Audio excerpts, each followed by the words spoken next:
qu'on veut renforcer l'autonomie des soldats de terrain.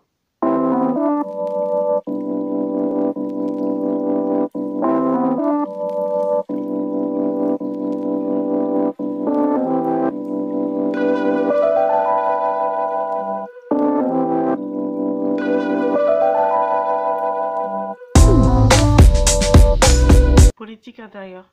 Exécutif.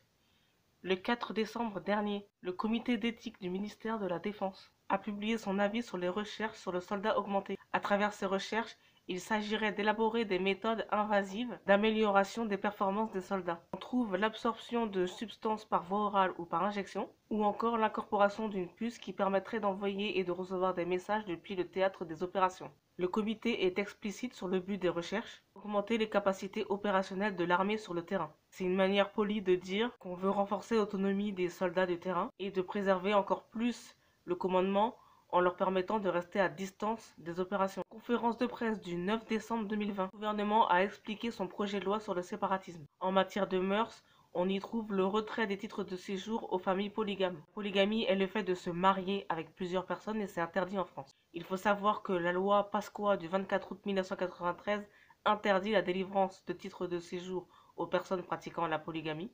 Cela signifie que si la France délivrait de tels titres de séjour, normalement, elle était dans l'illégalité. En revanche, il faut se demander pourquoi Emmanuel Macron décide de faire respecter cette loi maintenant et pas plus tôt dans le quinquennat. Il s'agit clairement de draguer l'électorat de droite en investissant les terrains de la sécurité, de l'immigration et des valeurs de civilisation. Il s'agirait donc de trianguler les candidatures de droite en vue de 2022. Parlement.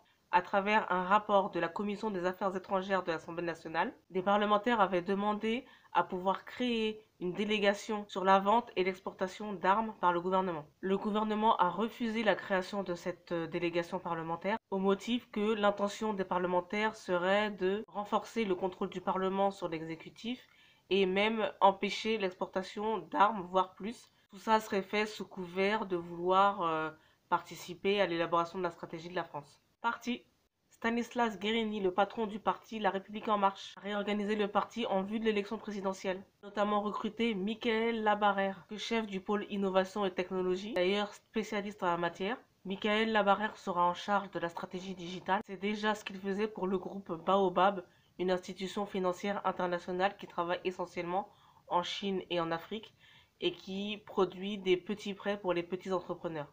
Il aura pour fonction de recueillir les opinions différentes et d'analyser le champ lexical par logiciel, ou encore de cartographier les opinions exprimées sur les réseaux sociaux. International. La Chine devrait participer à l'initiative de suspension du service de la dette des pays fragiles, initiative adoptée par le G20 en novembre dernier. De nombreux pays africains sont concernés par le surendettement et la quasi-faillite. Il s'agirait de savoir si on annule la dette ou si on reporte les paiements de celle-ci. En effet, si certains pays africains sont simplement en manque de liquidité à court terme, ce qui pourrait justifier un report des paiements, certains sont dans une situation telle qu'un simple report pourrait encore aggraver la situation, donc on pense éventuellement à annuler leur dette. Or, la participation de la Chine est cruciale puisqu'elle est prêteur de 148 milliards de dollars à l'Afrique entre 2000 et 2019. Elle est créancière d'un tiers de la dette africaine à travers 50 pays différents. Turquie, mardi 8 décembre 2020. Réunion des ministres des Affaires étrangères de l'OTAN. Le chef de la diplomatie américaine Mike Pompeo y participait pour la dernière fois avant que Joe Biden n'entre en fonction le 20 janvier 2021. Eh bien, ce Mike Pompeo, il s'est lâché. Il a notamment accusé la Turquie d'avoir fait un cadeau à la Russie en lui achetant un système antimissile incompatible avec les systèmes de l'OTAN. Cela a d'ailleurs désinhibé les partenaires européens qui commencent à réfléchir sur une stratégie sur le problème turc. En effet, la Turquie menace régulièrement l'Europe avec le problème des migrants à chaque fois qu'il y a une crise diplomatique et les Européens sont toujours un peu forcés de battre en retraite. Pour en revenir à l'accusation de Mike Pompeo sur la Turquie et la Russie, il faut aussi savoir que la Russie, la Chine et d'autres pays cherchent depuis un bon moment, depuis un an déjà, un moyen de contourner le système bancaire mondial établi par les États-Unis. Et la Chine elle serait parvenue à élaborer un système de paiement qui soit différent du système de paiement unique international bancaire établi par les États-Unis.